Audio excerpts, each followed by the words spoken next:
Vamos a tomar asiento. Y bueno, vamos a compartir de Mateo, el testimonio de Mateo. Hemos estado viendo el capítulo 1, simplemente todo este tiempo, y nos ha llevado un detenernos mirando con detenimiento esta genealogía que aparece en el capítulo 1 del testimonio de Matías, de Mateo, que tenemos como el primero de los libros de esta serie más reciente de escritos, ¿no es cierto?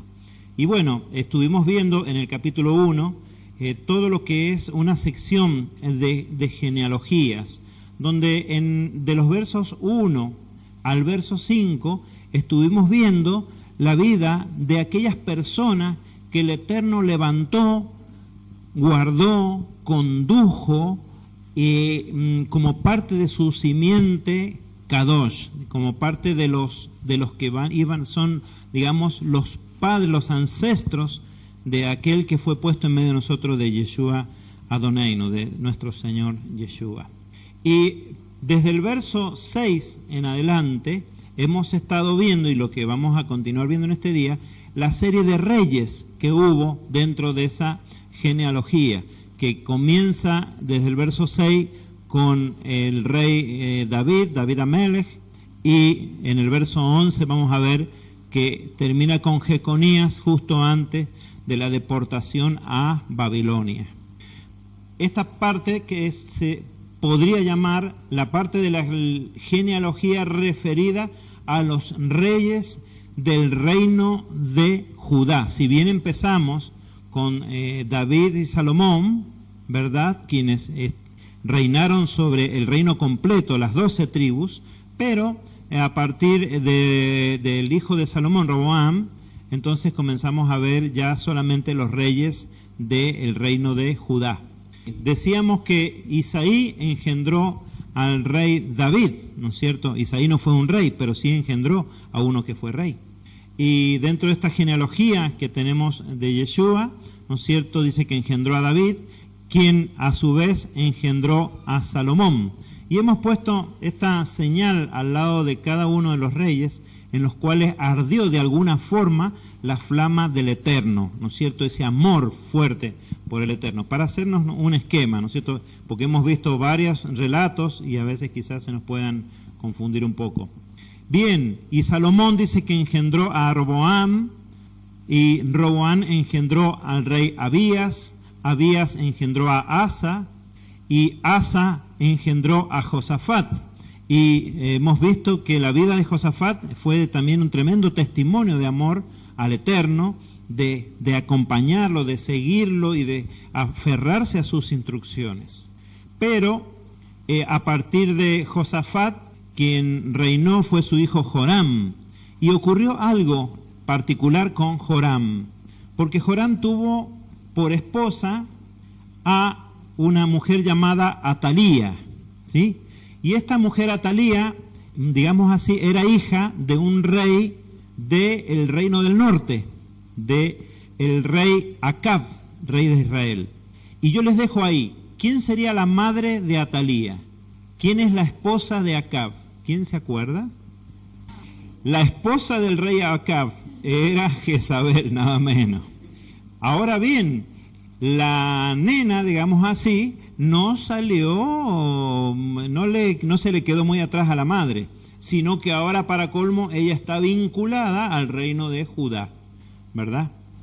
Entonces, ¿qué pasa? Entramos en una sección de la genealogía que no está descrita en el Evangelio de Mateo, ¿sí? Porque hay algunos reyes que no están mencionados. Bien, Joram engendró, primero que Joram, vimos la vida de Joram, fue terrible delante del Eterno, y murió lleno de enfermedades, murió sumamente castigado. Y su esposa, claro, tampoco lo acompañó, ese primero que se emparentó con el reino de Israel, que estaba dicho que en el Eterno dice, no sigan los caminos de los reyes de Israel. Él emparentó, Joram, dentro de todas sus maldades que cometió, emparentó con Atalía, hija de Acab y Jezabel, y entre los hijos que tuvieron estuvo Ocosías. Este muchacho Ocosías reinó un año en Judá, Un año nada más reinó. Ahora bien, fíjense que dice, Joram engendró a Uzías, pero vemos que acá después de Joram no viene Uzías, sino que viene Ocosías. Bien, vamos a ver cómo es esto.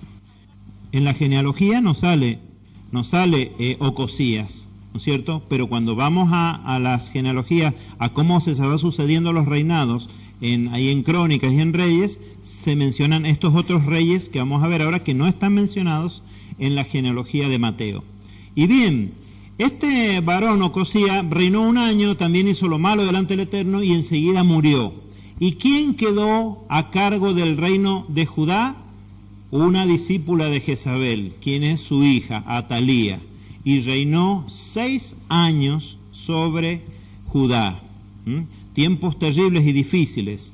Y lograron salvar de sus maldades a un hijo de Ocosías, y lo mantuvieron oculto, quien es Joás. Después que hubo una especie de complot para deshacerse de Atalía, de parte de los levitas, de los sacerdotes, del ejército, se deshicieron de Atalía, finalmente muere ella, y entonces ponen a reinar a este rey Joás, que reinó 40 años sobre el reino de Judá, y tampoco está mencionado en la genealogía de Yeshua. Luego de él reinó su hijo Amasías, quien reinó 29 años sobre Jerusalén. Ven que está omitido un periodo importante. Un año de Ocosías, ¿cuánto dijimos de Joás? 40 y 29, son 70 años que están omitidos en la genealogía. Y por fin, sí, Amasías engendró a Uzías, ¿sí?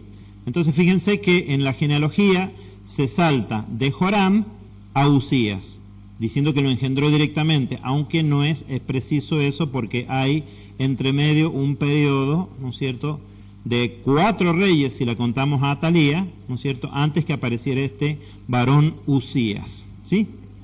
Si contamos a Atalía son 77 años, muy bien, o 76 años, bien, 76 años. Entonces hoy día vamos a estudiar a partir de la vida de Uzías, ¿sí?, haciendo esta aclaración de este pequeño paréntesis que hay en la genealogía de Yeshua.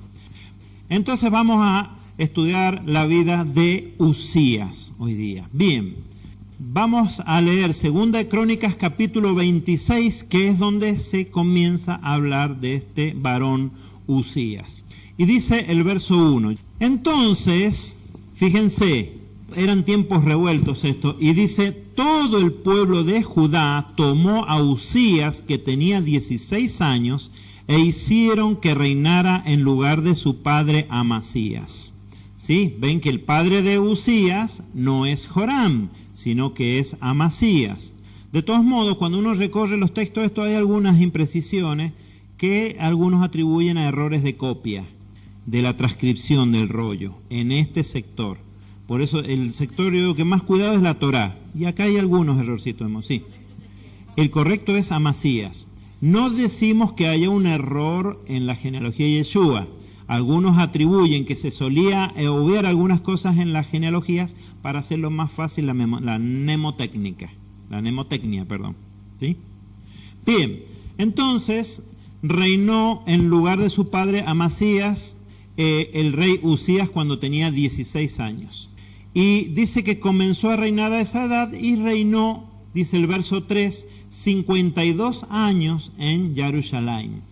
Y este varón Uzías, dice, hizo lo recto ante los ojos de Yahvé, conforme a todo lo que había hecho su padre Amasías. Amasías también trajo, digamos, un tiempo de restauración, porque después de Atalía había quedado todo bastante llevado a la idolatría, ¿sí?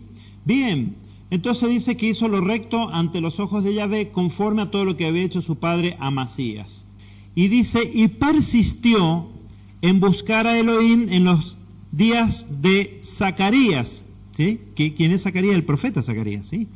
Entendido en visiones de Elohim, y en los días en que buscó a Yahvé, a Elohim lo hizo prosperar, ¿sí? O sea, que en la medida que él buscó e hizo las cosas bien conforme a la voluntad del Eterno, el Eterno lo prosperó. Y más temprano hablábamos con la hermana, que a veces viene alguien y nos ofrece algo interesante, más fácil, más ventajoso, pero que a lo mejor no está bien según el Señor. Entonces nosotros tenemos que ser cuidadosos. A veces va a parecer que seguir las cosas conforme a la verdad y a la justicia no conviene, entre comillas, tanto, pero a la larga sí. A la larga sí conviene porque las cosas salen bendecidas, ¿verdad?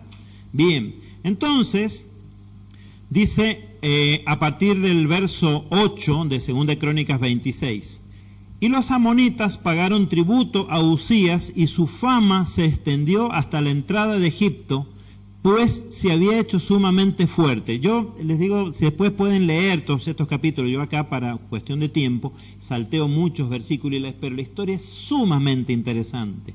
Este hombre Uzías formó, digamos así, es uno de los primeros antecesores de los ingenieros, en el sentido de que hizo construir un montón de maquinarias especiales para la agricultura, para la guerra, y dice su fama se extendió por todos lados porque promovía que se hicieran y se desarrollaran artefactos para realizar tareas de modo ingenioso. Y es muy interesante, pero esta parte no la hemos puesto.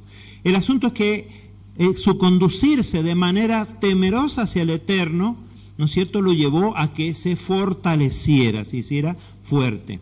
Sin embargo, dice, cuando llegó a ser fuerte, su corazón se enalteció hasta corromperse, y fue infiel a Yahvé su Elohim, pues llegó a entrar en la casa de Yahvé para quemar incienso sobre el altar del incienso. No trajo otros dioses, pero quiso hacer el papel de los sacerdotes, y entró él a quemar incienso. ¿Se acuerdan de algún caso en la Torá donde alguien no ha autorizado entrar a quemar incienso? Los hijos de Aarón. ¿Qué les pasó? Murieron inmediatamente. Entonces esto es algo totalmente prohibido. Y este hombre lo hizo. Y fíjense lo que le pasó. Dice el verso 20. Y cuando el sumo sacerdote Azarías, el Cohen Hagadol Azarías, y todos los Coanín se volvieron hacia él, he aquí tenía leprosa la frente. Yahvé lo había herido, le dio una lepra acá en la frente. Y el rey Uzías fue leproso hasta su muerte.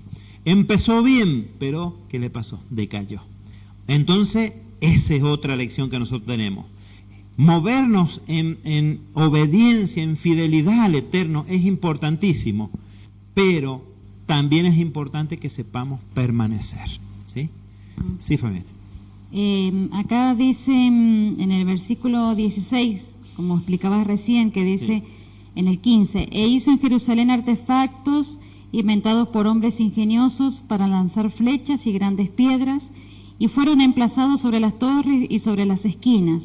Y su fama se extendió lejos, porque fue ayudado maravillosamente hasta que llegó a ser fuerte. Sin embargo, cuando llegó a ser fuerte, su corazón se enalteció hasta corromperse. Eso es muy importante. Ustedes van a ver que en lo que hacen se van a dar cuenta. Si ustedes son temerosos del Señor, en sus trabajos, en su moverse, se van a dar cuenta, van a decir, la verdad es que a mí las cosas me salen mejor que a los otros. Y ahí tienen que tener cuidado, porque están siendo ayudados. Nunca pensemos, y ya vamos a llegar a esa parte, que las cosas las hemos logrado por nuestra propia mano. Si me están saliendo las cosas mejor que a otros, es porque estoy siendo ayudado y bendecido. Entonces es muy importante ser consciente de esto. No es que yo sea mejor que otros, sino que el Señor me está tratando de manera especial y me hace que se me abran todas las puertas. Entonces, seamos conscientes de esto. El asunto es que se enalteció Uzías y fue leproso hasta su muerte. Y dice en el verso 9 de Mateo 1, dice, y Uzías engendró a Jotam. Y esto lo vemos en 2 Crónicas, capítulo 26, de los versos 23 en adelante. Dice el verso 23, y durmió Uzías con sus padres, pero los sepultaron con sus padres en el campo de los sepulcros reales, porque dijeron, es leproso. y en su lugar reinó su hijo Jotam. Y Jotam, dice el capítulo 27 de Segunda de Crónicas, los versos 1, 2 y 6, dice: y Jotam era de 25 años cuando comenzó a reinar, y reinó 16 años en Jerusalén. E hizo lo recto ante los ojos de Yahvé, conforme a todo lo que había hecho su padre Usías, salvo que no entró en el santuario de Yahvé. Bien, hizo como el padre, pero no se enalteció como el padre. No se quiso sentir él también un sacerdote, ¿verdad? Dice, pero hubo un problema en su reinado. ¿Se acuerdan que cuando estudiamos de Josafat, que envió a enseñarle a la gente a guardar la Torá? ¿Se acuerdan? Pues quizás eso le faltó a Jotam. Él empezó a corregir un poco cosas, pero se lo mantuvo en él, no lo trasladó al pueblo. Por eso dice el verso 2, sin embargo el pueblo continuaba corrompiéndose. Así Jotam se fortaleció. ¿Por qué? ¿Por qué se fortaleció? Porque dispuso sus caminos delante de Yahvé, su Elohim. ¿Qué les va a pasar a ustedes cuando dispongan o se propongan enderezar sus caminos, andar bien, hacer siempre lo correcto? Dice que el Señor los va a fortalecer. A veces uno dice, se me ha levantado esto en contra, se me ha levantado el otro en contra y no sé por qué. Busquen la respuesta en su vida espiritual. Quizá no se olvidó, pero ya no está con el amor que estaba antes.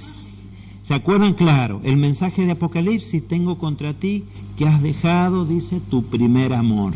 Entonces estas cosas el Señor, ¿por qué te las hace sentir pronto? Porque no te deja que te vayas hasta la perdición. Pronto te levanta algo que te haga recordar que debes volver al primer amor.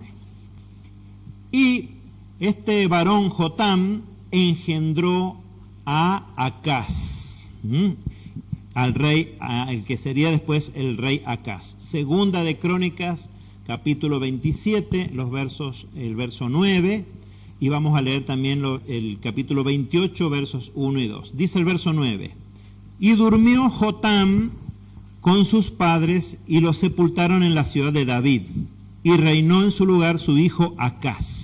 Y dice el capítulo 28, versos 1 y 2. Acaz era de 20 años cuando comenzó a reinar, y reinó 16 años en Jerusalén, pero no hizo lo recto ante los ojos de Yahvé como David su padre, ni como Jotam su padre directo, ¿verdad? No hizo lo correcto ante el Señor este rey Acaz, sino que anduvo en los caminos de los reyes de Israel. Cuando dicen los caminos de los reyes de Israel, se refiere al reino del norte, que se había separado en la época de Roboam, ¿sí? Entonces, este rey le pareció bien lo que hacían los reyes del norte y él anduvo en lo mismo.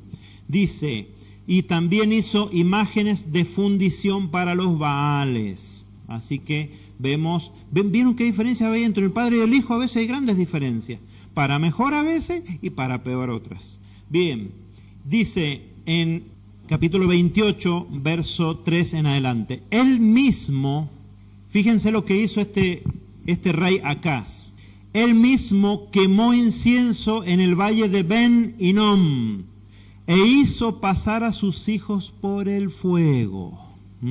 O sea que sacrificó a sus propios hijitos ante los Baales para que le fuera bien, entre comillas. Estas cuestiones de los dioses de la idolatría se daban siempre se dan porque la gente quiere ser prosperada de alguna forma. El Eterno también ofrece prosperidad a cambio de obediencia y sus principios son buenos. Nunca el Eterno va a pedir una barbaridad y a través de eso va a dar bendición o prosperidad. La adoración idolátrica sí pide cosas terribles y lo hemos visto, ¿sí? Nosotros lo veíamos, me acuerdo que antes decíamos, y ahora también lo deberíamos decir, veo que con guardar los mandamientos del Eterno, el Shabbat, guardar, ¿no es cierto?, cuidar mi cuerpo en la alimentación, amar a mi prójimo, amar a mi Dios por sobre todas las cosas, Él con eso me bendice. y no tengo que ir de rodillas a ninguna parte.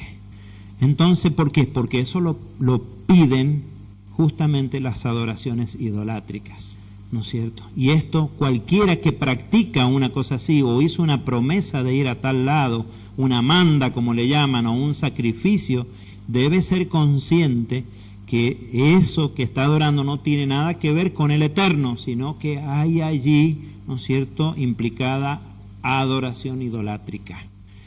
Y dice, hizo pasar a sus hijos por el fuego el rey Acaz, conforme a las abominaciones de los pueblos que Yahvé había expulsado de delante de los Bené Israel. Además, sacrificó y quemó incienso en los lugares altos, sobre los collados y debajo de todo árbol frondoso. Todo esto de los antecesores del arbolito que hoy día conocemos, ¿sí? Bien, por lo cual, y acá vino la consecuencia inmediata, porque este varón podría ser un rey infiel, pero estaba arrastrando a todo el pueblo del Eterno a eso. Y eso no le es indiferente al Eterno, enseguida trae el castigo. Por lo cual Yahvé, su Elohim, lo entregó en manos del rey de los sirios, ¿no es cierto? Es lo que actualmente es Siria, ¿no es cierto? Y parte de Siria también es Damasco, está Damasco, toda esa zona, ¿sí? Fue también entregado en manos del rey de Israel, que le causó una gran derrota. Acá hemos omitido un montón de pasajes donde describe, ahí en Segunda Crónica, todo lo que le pasó a manos del reino del norte. Que inclusive cuando ya el reino del norte estaba para venir e invadir Judá y llevarlos a todos cautivos, envió el Eterno un profeta, los detuvo y se volvieron. Si no, Judá, bajo este reinado, hubiese quedado en manos del reino del norte. Bien, y dice en los versos 22 al 24, con todo, en el tiempo de su angustia, en vez de volverse al Eterno, este rey aumentó su infidelidad a Yahvé, ¿sí? Dice, pues, ¿qué hizo? Ofreció sacrificios a los dioses de aquellos que lo habían vencido a él, de los sirios. Dice, pues decía, ya que los dioses de los reyes de Siria los han ayudado, yo también ofreceré sacrificios a ellos para que me ayuden. Pero ¿qué le pasó? Ellos fueron ruina para él y para todo Israel, porque este rey pertenecía a un pueblo en pacto con el Eterno, y la infidelidad para él no podía pasar. Acaz recogió, fíjense lo que hizo, además, los objetos de la casa de Elohim, e hizo pedazos los objetos de la casa del Señor, cerró las puertas de la casa de Yahvé, y se hizo altares en cada rincón de Jerusalén. Terrible se portó. Transformó a Judá en un lugar idolátrico. Tremendo lo que quiere decir. Desobediencia y rebeldía. Él, mientras más el Señor lo marcaba para que se volviera, más rebelde se volvía. Bien, estábamos hablando del capítulo 28, los versos 22 a 24 acá. Vamos a leer Devarim, Deuteronomio 8, del verso 11 hasta el 18. Si lo tenés, léelo. No, si lo tenés, léanlo porque ahí está incompleto. 8 del verso 11 en adelante. Este capítulo de 8 de Devarim, Deuteronomio, ustedes lo tienen muy presente porque en un verso antes, en el verso 10, dice, y cuando hayas comido y te hayas saciado, bien, veamos qué dice en el verso 11. A ver. Ten cuidado de no olvidarte de Yahweh, tu Elohim, sino que guarda sus mandamientos, sus decretos y sus estatutos, los cuales yo te ordeno hoy, para que cuando comas hasta saciarte y construyas buenas casas para habitarlas, cuando tus ovejas y tus vacas se hayan multiplicado y la plata y el oro se te multipliquen, y cuando todo lo que tengas se multiplique, no se enaltezca tu corazón y te olvides de Yahweh tu Elohim, que te sacó de la tierra de Egipto, de casa de esclavitud, y te condujo por un vasto y terrible desierto, lugar de basilisco y escorpiones, y lugares áridos donde no había agua. Él es quien hizo brotar para ti agua de la roca del pedernal. Te alimentó en el desierto con maná, el cual tus padres no habían conocido, con el propósito de humillarte y de ponerte a prueba, para al final hacerte bien. Para que no digas en tu corazón, por mi poder y por la fuerza de mis manos adquirí estas riquezas. Recuerda Yahweh tu Elohim, porque Él es quien te da el poder para adquirir riquezas, a fin de confirmar su pacto, el cual juró a tus padres como en este día. Amén. Gracias. Ahora, ¿quién es el que te da la capacidad de hallar un bienestar para tu vida? El Eterno. Y entonces Él dice, porque Él nos conoce, Él conoce cómo somos. ¿No? Somos de poca memoria a veces nosotros. Dice, ten cuidado de no olvidarte. ¿Quién te dio todas estas cosas? No te vayas a olvidar. Hermana, mire, yo le decía una cosa, pues, comentando lo que usted decía recién, que a veces la gente no le gusta hablar del temor a Dios. No le gusta hablar de temor. Dice, no, el temor porque Dios es bueno. Entonces no hay que tener temor de Dios, hay que tener amor. Pero Él que nos conoce sabe cómo es el amor nuestro. Es un amor desmemoriado. Y entonces, ¿qué pasó con los reyes? Cuando se olvidaron de quién, Él los tuvo que reprender. Por eso dice que hay que tener temor del Eterno. Porque Él es el que te hace que te vaya bien. Y no le echemos la culpa al enemigo de que nos fue mal. Él es el que permite que nos vaya bien o permite que no nos vaya tan bien como queríamos. ¿Sí? Él es soberano, no se le escapa una de sus hijos. Entonces por eso, en este sentido, dice que hay que tener temor, de que no nos olvidemos quién nos dio todo y nos creamos que fuimos nosotros. En ese sentido se debe tener temor y ser cuidadoso de no dejar de agradecerle a Él. Bueno, esto es lo que les pasó a estos reyes. Bien, y por fin terminamos con la vida de este hombre Acaz. Entonces dice finalmente el verso 9 del capítulo 1 de Mateo que Acaz engendró a Ezequías. Segunda de Crónica, me pareció muy importante detenernos un poquito en este rey que viene ahora, quien es Ezequías, ¿sí? Bien, vamos a ver. Dice el verso 27 del capítulo 28 de Segunda de Crónicas. Y Acaz durmió con sus padres y los sepultaron en la ciudad, en Jerusalén, pero no en los sepulcros de los reyes de Israel. ¿Por qué se imaginan ustedes que fue? Porque no era un rey querido ni respetado, porque condujo a Israel a la perdición. ¿Vieron? La verdad es que cuando termina la vida de las personas, nosotros nos afanamos tanto por nuestros bienes, por nuestra situación, por la casa, ¿no es cierto? Y cuando uno ya es muy anciano y ya no puede decidir, o cuando se murió, los hijos entran y van a hacer a su manera. Eso tenemos que ser conscientes los mayores. Cuando nosotros ya no podamos decidir, los hijos van a hacer a su manera, como ellos quieran. Y bueno, según el temor que hayamos tenido del Eterno, seguramente Él es poderoso para darle sabiduría o no en la continuidad de nuestras casas, entre comillas, ¿sí? Cuando hablo de casa, hablo de la línea familiar, ¿sí? Bien. Por eso muy importante. Los que quedaron, una vez que él ya no pudo decidir, dijeron, no, este varón no se merece estar con los reyes. Bien. Capítulo 29 de Segunda de Crónicas, verso 1, habla de Ezequías. Dice que Ezequías era de 25 años cuando comenzó a reinar. Y reinó 29 años en Jerusalén. El nombre de su madre era Abías, hija de Zacarías.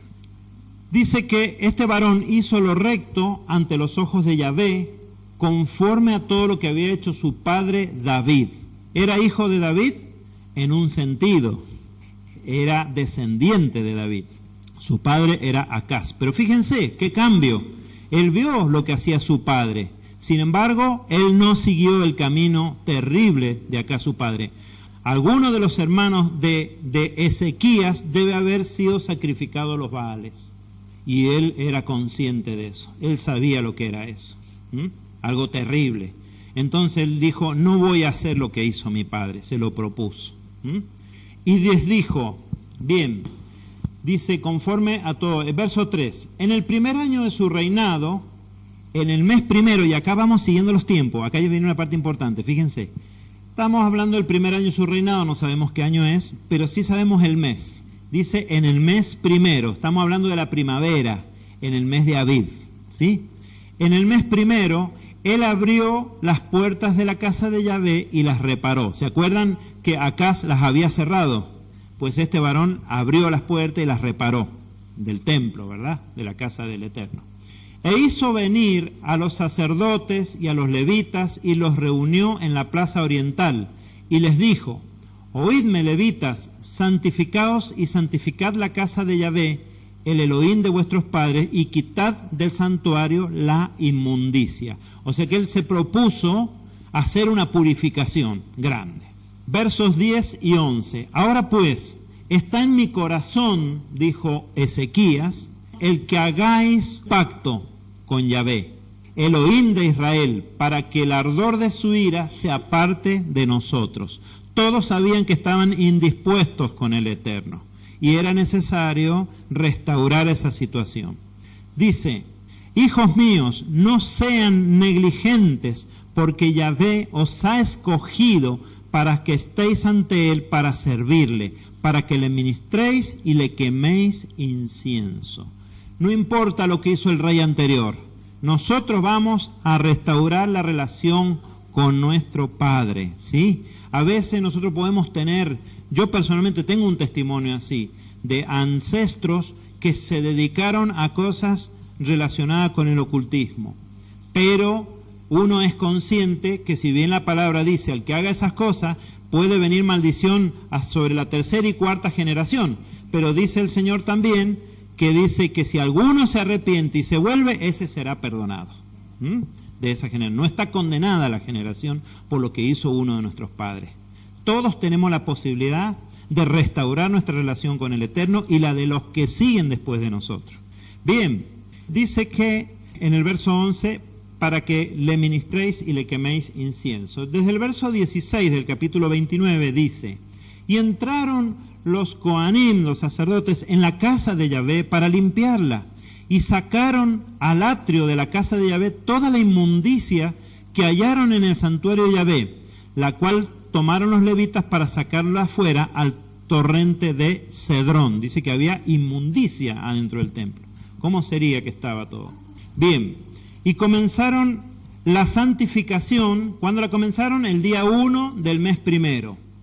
Acuérdense, el mes primero, ¿qué festividad se celebra? Pesaj, ¿no es cierto? Entonces dice que en el día 1 del mes primero, así que había que apurarse, viene Pesaj. Bien, comenzaron la santificación y el día 8 del mes llegaron al pórtico de Yahvé.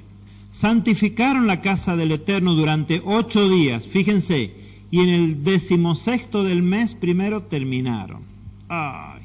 Terminaron el día 16, ¿y cuándo tenían que hacer Pesaj? Al anochecer del 14 y el 15. Y ellos vinieron a terminar el 16. Bueno, ¿qué solución pondrían ustedes para esto? Celebrar el segundo Pesaj.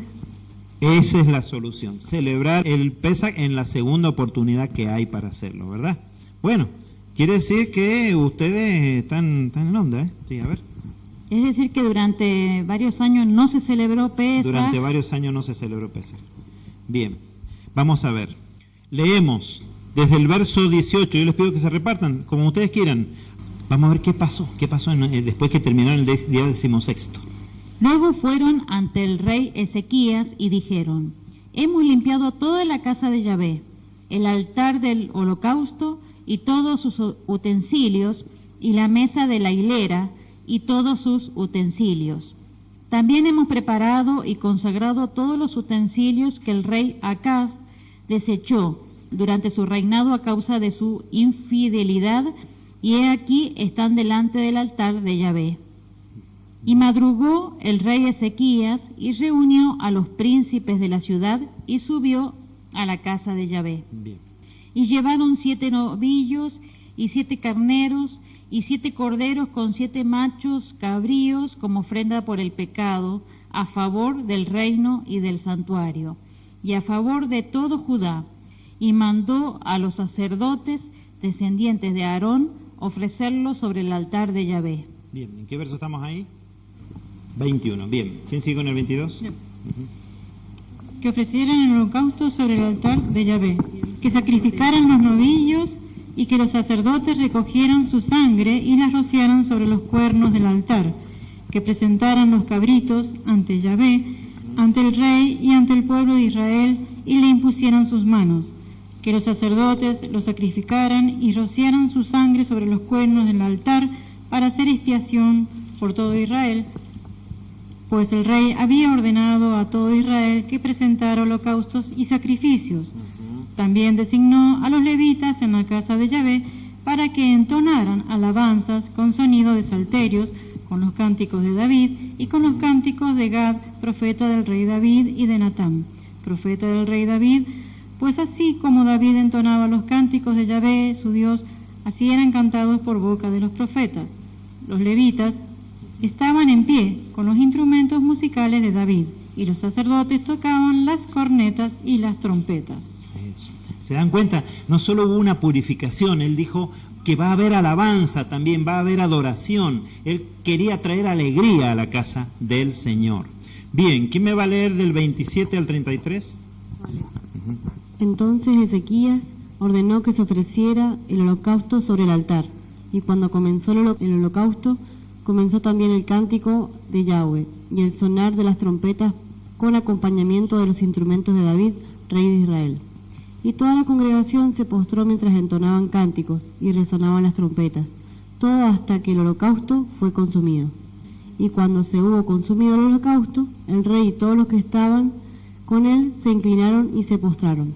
El rey Ezequías y los príncipes ordenaron entonces a los levitas que alabaran a Yahweh con las palabras de David y del vidente Asaf. Y ellos entonaron alabanzas con gran júbilo y se inclinaron y se postraron. Entonces Ezequías tomó la palabra y dijo: ahora que os habéis consagrado a Yahweh, acercaos y traed víctimas y sacrificios de gratitud a la casa de Yahweh. Y la congregación brindó sacrificios y ofrendas de gratitud. Y todos los de corazón dispuestos trajeron holocaustos. Y el número de los holocaustos que llevó la congregación fue de 70 bueyes, 100 carneros y 200 corderos, todos estos para el holocausto para Yahweh. Y fueron consagrados también 600 bueyes y 3.000 ovejas. Bien, bien, ven, esto fue una fiesta de restaurar todo, de alegrarse, de cantar. Y estos holocaustos y estos sacrificios no solo era para levantar humo, también, bueno, comían, se compartían, y lo comían sacerdotes, levitas y el pueblo, ¿no es cierto? Era una fiesta.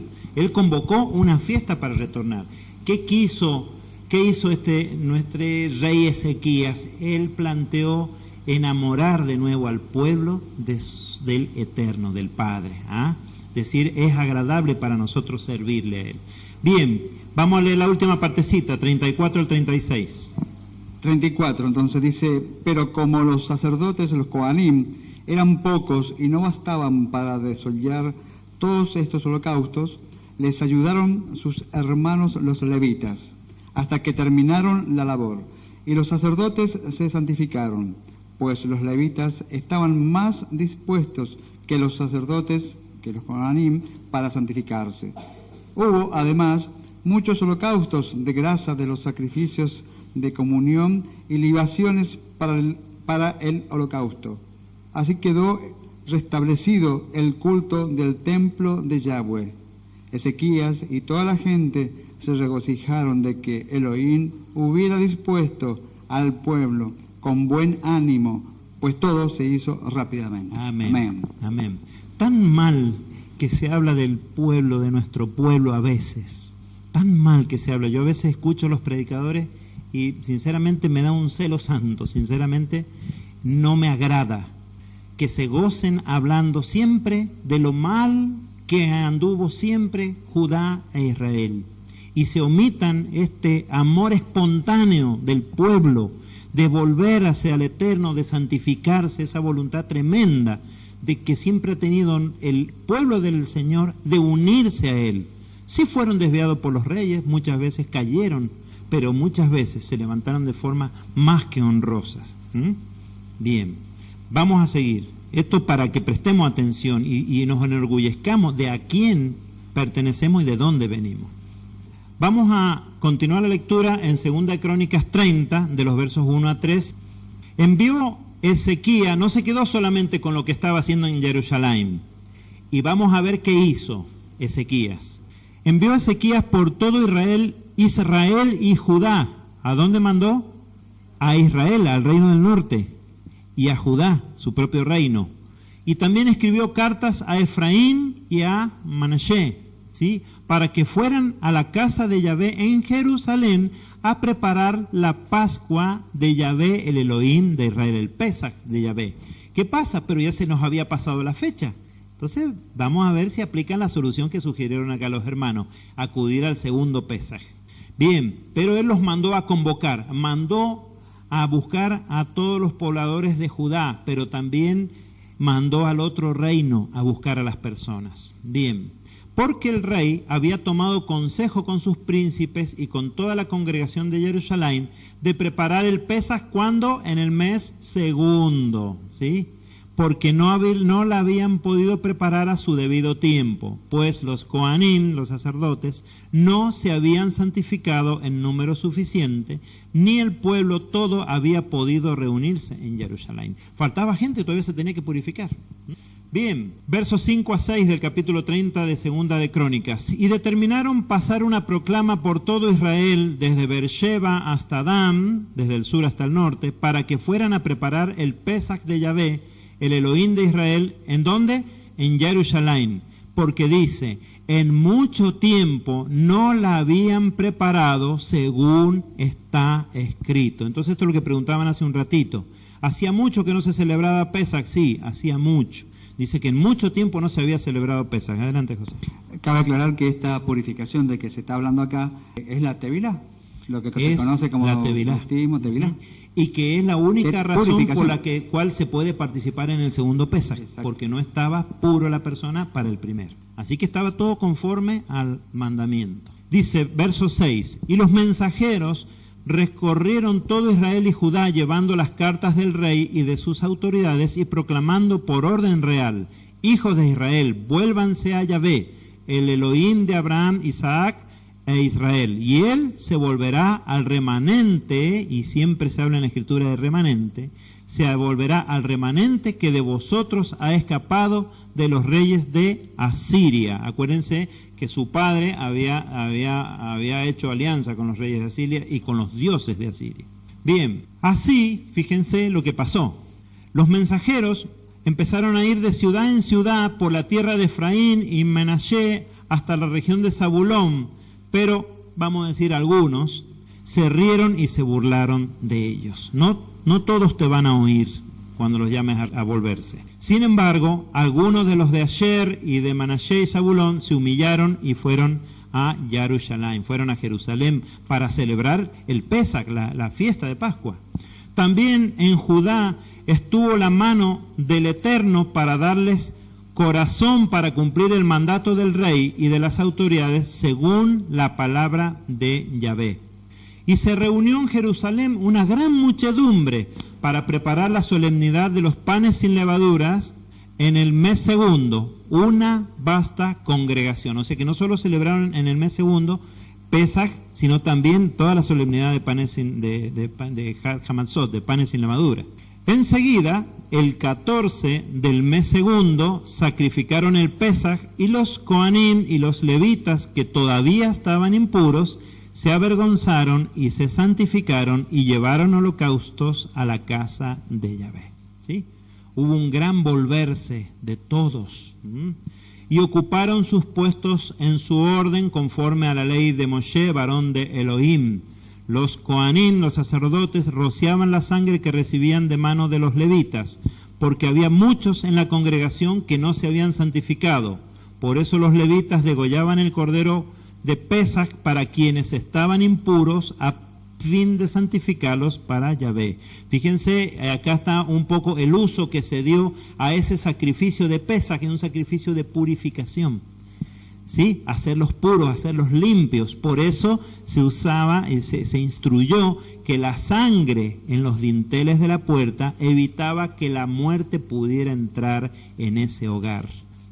porque es un sacrificio también Pesach de purificación, para que no entre en las casas y no muera la gente. Muy bien el aporte de Mía. Bien, dice en los versos 19 y 20, pero Ezequías oró por ellos diciendo, Yahvé, que es bueno, haga propiciación a todo aquel que ha dispuesto su corazón para buscar a Yahvé, el Elohim de sus padres, aunque no lo haga conforme a la purificación del santuario. Es decir, no lo estaban haciendo exactamente como está instruido, pero Ezequías intercedió pidiéndole al Eterno que tomara todo esto como un acto de purificación. Y Yahvé, dice, escuchó a Ezequías y sanó al pueblo. Y vamos a leer, por favor, Alejo, los versos 21 a 27 del capítulo 30. Y los hijos de Israel que estaban presentes en Jerusalén hicieron la solemnidad de los panes sin levadura durante 7 días con gran alegría. Y los levitas y los sacerdotes alababan a Yahvé día tras día, cantando a Yahvé con instrumentos resonantes. Y Ezequías habló al corazón de todos los levitas y que mostraban buen entendimiento en el servicio de Yahvé. Y comieron de lo sacrificado en la solemnidad durante 7 días, ofreciendo sacrificios de paz y dando gracias a Yahvé, el Dios de sus padres. Y toda la asamblea decidió celebrar otros 7 días y pudieron hacerlo otros 7 días con gran júbilo. Porque Ezequías, rey de Judá, ofreció a la congregación 1000 novillos y 7000 ovejas, y los príncipes ofrecieron a la asamblea 1000 novillos y 10.000 ovejas, y gran número de sacerdotes se santificaron. Y toda la asamblea de Judá se regocijó con los sacerdotes, los levitas, y todo el pueblo que había venido de Israel, tanto los peregrinos procedentes de la tierra de Israel como los residentes de Judá. Y hubo gran alegría en Jerusalén, pues desde los días de Salomón ben David, rey de Israel, no había habido cosa semejante en Jerusalén. Después los sacerdotes y los levitas se levantaron y bendijeron al pueblo, y fue escuchada su voz, y su oración llegó hasta la morada de su santidad en los cielos. Amén. Qué bonito, ¿no? Que lo que es conducir un pueblo de nuevo a una comunión con el Padre, pero bien, santificándolos conforme a la Torá, llevándolos todos en alegría. Dice, se agregaron 7 días más de fiesta, comían todos juntos, se compartía. Hay un principio muy bonito en el judaísmo, cuando se habla de la fiesta de Sukkot, de la fiesta de las cabañas, y cuando dicen, ahora somos todos iguales, ahora no hay ricos, no hay pobres, todos están con la misma casa, y en este caso todos compartieron por igual, y los príncipes y los reyes dieron para que todos pudieran estar sentados a las mismas mesas, y todos pudieran compartir en un sentido de confraternidad, de igualdad, de hermandad. ¿Se dan cuenta? Esto es un principio muy importante que se debe rescatar. El de poder decir, acá no hay ricos, no hay pobres, somos todos iguales frente al Eterno. Y esto es lo que se hizo en todos estos días, se llevó al pueblo a compartir de esta manera. Habían pasado muchísimos años sin que hubiese realmente un gozarse en el Eterno, en su fiesta, en sus solemnidades. ¿Y ustedes creen que eso no está pasando hoy en día? Que la gente, a medida que va conociendo esto, quiere participar porque anhela estar gozándose de la manera que Él nos ha dicho, gócense de esta manera. Entonces nosotros tenemos una función en eso, hay que llevar, tenemos que seguir, hermanos. A veces uno dice, somos tan poquitos, tenemos que seguir, porque el pueblo del Eterno está anhelando, en su interior a veces ni saben, pero están anhelando todo esto. Finalmente, en el capítulo 31 de Segunda de Crónicas, dice lo siguiente: hechas todas estas cosas, todos los de Israel que estaban presentes salieron por las ciudades de Judá y quebraron los pilares, talaron las aceras. Estas son las aceras, son los antecedentes del arbolito de Navidad. Talaron las aceras y destruyeron los lugares altos y los altares de todo Judá y Benjamín, y también en Efraín y Manasés, hasta destruirlo todo. Y Ezequías restableció los turnos de sacerdotes y levitas con arreglo a sus clases, cada uno según su servicio. ¿Se acuerdan de este tema a qué se refiere? Es lo que se menciona en el relato de Lucas sobre el papá de Juan, ¿sí? cuando habla de que era de la clase de Abías. Bien, dice con arreglo a sus clases, cada uno según su servicio. Así de los coanín, de los sacerdotes, como de los levitas, para los holocaustos y para las ofrendas de paz, para que ministraran y dieran gracias y alabaran en las puertas de los atrios de Yahvé. Una adoración íntegra. Verso 4. Mandó también al pueblo que habitaba en Jerusalén que diera la porción correspondiente a los coanín y levitas, a fin de que se dedicaran a la ley de Yahvé. ¿Qué pasaba? ¿Por qué había pocos sacerdotes? ¿Por qué había poca gente sirviendo en el templo? Porque no se diezmaba. Y entonces ellos ¿de qué vivían? Entonces se restableció el diezmo para que pudiera haber gente sirviendo ahí. Y cuando se divulgó el edicto, los Bené Israel dieron muchas primicias de grano, mosto, aceite y miel, y de todo fruto del campo, y trajeron los diezmos de todas las cosas. No estaban solamente para ir a disfrutar, sino también para ir a entregar, a dar, a compartir con los que están sirviendo, ¿sí? Dice, y los hijos de Israel y Judá que habitaban en las ciudades de Judá también trajeron el diezmo. Fíjense, los hijos de Israel y de Judá, de los dos reinos, estaban trayendo diezmos. De bueyes y de ovejas, el diezmo de las cosas santas consagradas a Yahvé su Elohim, y lo apilaron en montones.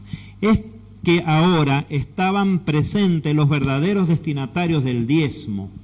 Y esto tenemos la esperanza que lo vamos a volver a vivir, para que muchos de los que ahora reclaman que los diezmos les corresponden, ¿no es cierto?, vayan al lugar que tienen que ir y dejen de hacer lo que están haciendo, pidiendo lo que no les corresponde.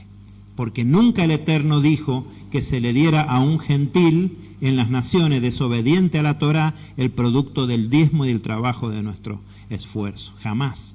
Y no estamos de ninguna manera obligados a hacer eso, ¿no es cierto? Ahora, darán cuentas a su tiempo los que lo hayan reclamado de esa manera.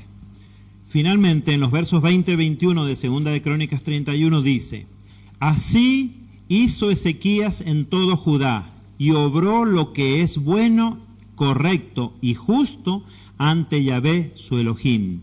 Y en cada obra que emprendió en el servicio de la casa de Elohim, y según la Torá y los mandamientos, buscó a Elohim con todo su corazón, y prosperó.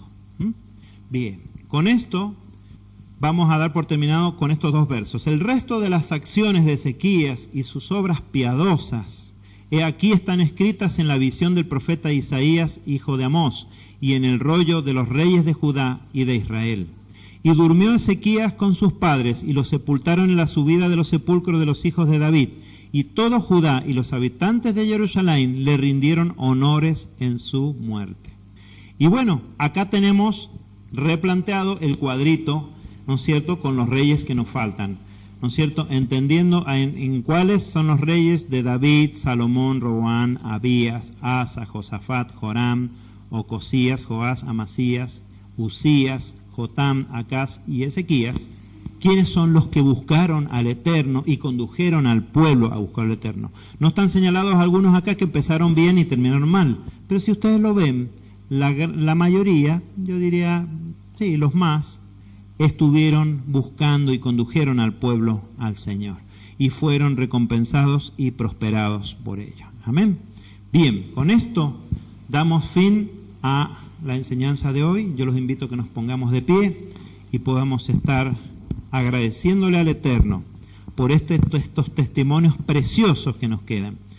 Vemos la necesidad de retomar la genealogía de Matíahu, de Mateo, y ver que dentro de esa genealogía hay un mensaje tremendo y precioso para nosotros, y que hemos hecho siempre, la leíamos rapidito, porque ¿a quién le interesa leer la genealogía de Mateo?